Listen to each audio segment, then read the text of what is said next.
أعوذ بالله من الشيطان الرجيم. بسم الله الرحمن الرحيم. Au nom de Dieu, le tout clément, le tout miséricordieux. Avez-vous déjà testé votre foi avec certains versets de la Bible qui sont attribués faussement à Jésus? Si vous lisez l'évangile de Jean au chapitre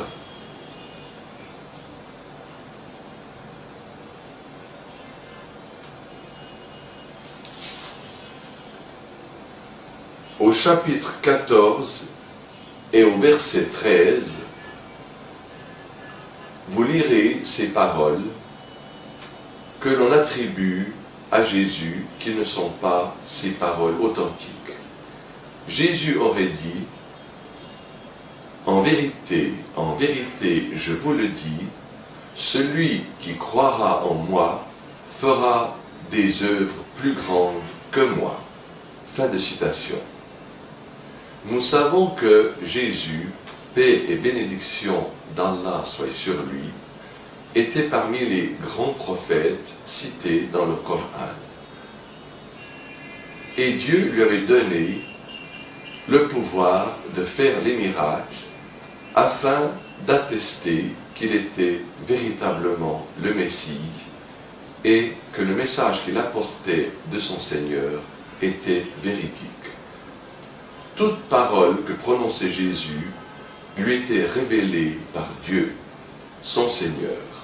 Jésus ne parlait pas sous l'effet de la passion, comme d'ailleurs ses frères Moïse, Noé, Abraham, Mohammed. Paix et bénédiction d'Allah soient sur eux tous. Montrez-moi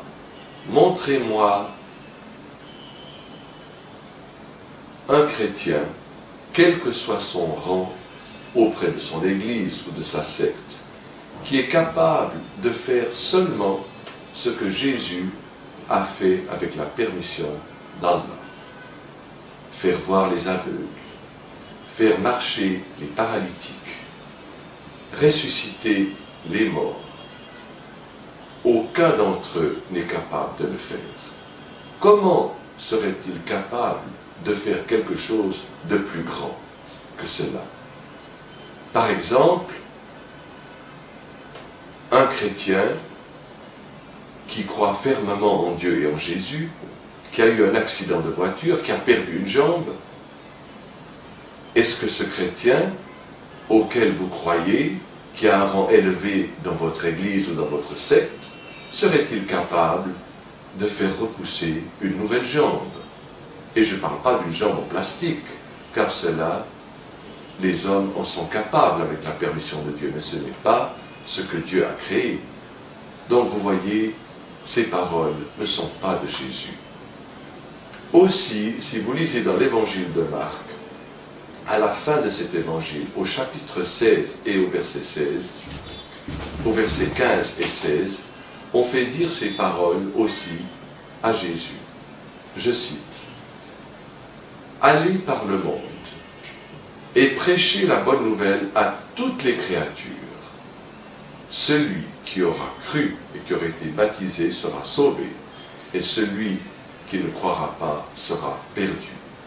Et voici les signes qui accompagneront ceux qui auront cru. En mon nom, ils chasseront les démons, saisiront des serpents, boiront du poison sans que cela ne leur fasse aucun mal, et ils imposeront les mains sur les infirmes. » Le texte grec dit bien les infirmes, et non pas les malades, comme nous lisons dans les traductions actuelles. « Et ils imposeront les mains sur les infirmes, et ceux-ci seront guéris. » Fin de citation. Après avoir dit ces paroles, Jésus fut enlevé au ciel par Allah. Je vous invite à réfléchir et à regarder la télévision le 25 décembre, lorsque le pape entre dans la grande basilique Saint-Pierre pour aller à l'autel où il va célébrer sa messe. À sa gauche et à sa droite, il y a une foule d'handicapés, d'infirmes, d'aveugles, de malades qui viennent chercher auprès de lui la guérison.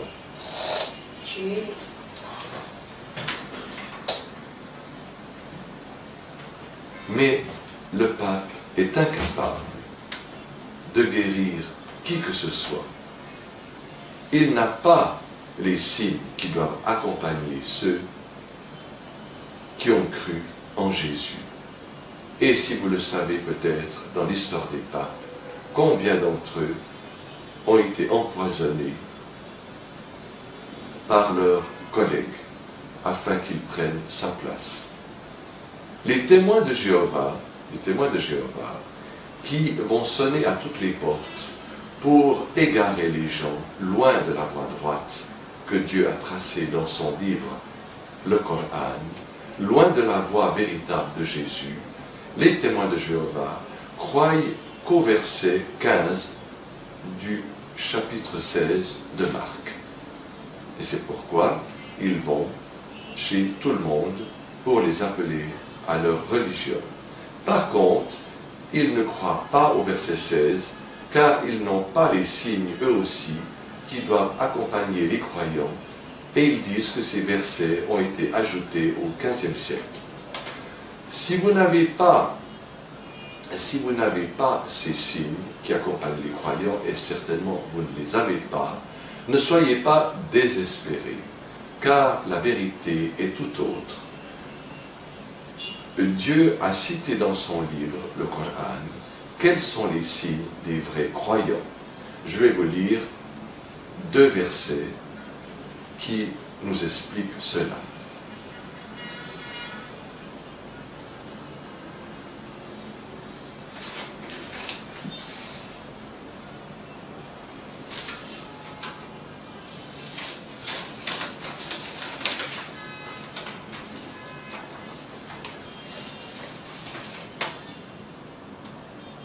Je cite, « Les vrais croyants sont ceux dont les cœurs frémissent quand on leur mentionne Allah.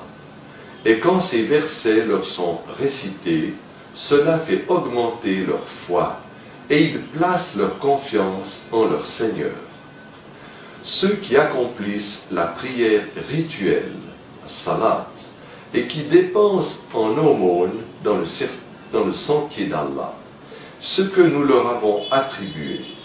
Ceux-là sont en toute vérité les croyants, à eux des degrés élevés auprès de leur Seigneur, ainsi qu'un pardon et une dotation généreuse. » Nous lisons aussi dans le verset de la sourate 49, sourate les appartements, le verset 15, ce qui suit. Les vrais croyants sont seulement ceux qui croient en Allah et en son messager, qui par la suite ne doutent point et qui luttent avec leurs biens et leur personne dans le chemin d'Allah. Ceux-là sont les véridiques. Fin de citation.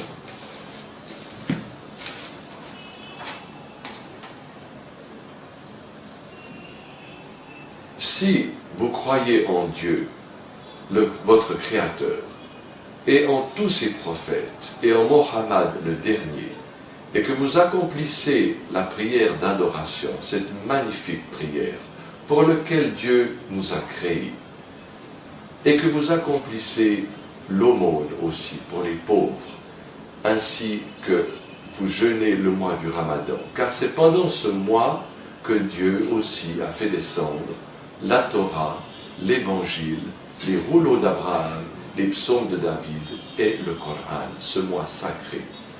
Et si vous en avez la santé et les moyens, que vous accomplissez le pèlerinage à la maison sacrée d'Allah, à la Mecque honorée, alors Dieu vous donnera ces signes, les vrais signes des croyants qui sont décrits dans le Coran.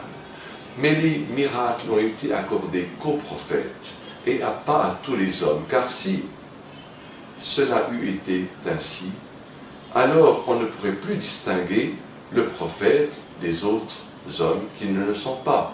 On ne pourrait pas non plus distinguer le vrai prophète du faux prophète, car même si un chrétien, ou le plus élevé parmi eux, dans la hiérarchie de l'Église ou des sectes, était capable de faire un soi-disant miracle, cela n'aurait aucune valeur et cela ne serait jamais une preuve, car nous lisons dans l'Évangile de Matthieu, chapitre 10, au verset 22 et 23, ce qui suit, que Jésus, au jour du jugement dernier, dira à certains de ces chrétiens, « Alors plusieurs viendront en mon nom ce jour-là, et ils me diront, n'avons-nous pas prophétisé en ton nom? N'avons-nous pas chassé les démons en ton nom? N'avons-nous pas fait des miracles en ton nom? Et moi je leur dirai ouvertement, je ne vous connais pas, vous n'êtes pas des miens, vous qui n'avez fait que métier d'iniquité. » Fin de citation. Donc Jésus dit cela aux chrétiens, à ceux qui viennent en son nom, qui prophétisent en son nom. Il ne dit pas ça pour les musulmans. Vous voyez? Et ces paroles ne sont pas aussi de lui, car Jésus, qui avait la science que Dieu lui avait donnée, savait très bien que les miracles ne sont donnés qu'aux prophètes et qui ne sont pas donnés aux autres hommes. Il y a aussi une autre parole qu'on attribue aussi à Jésus qui n'est pas correcte, qui n'est pas juste. Cette parole se trouve dans l'Évangile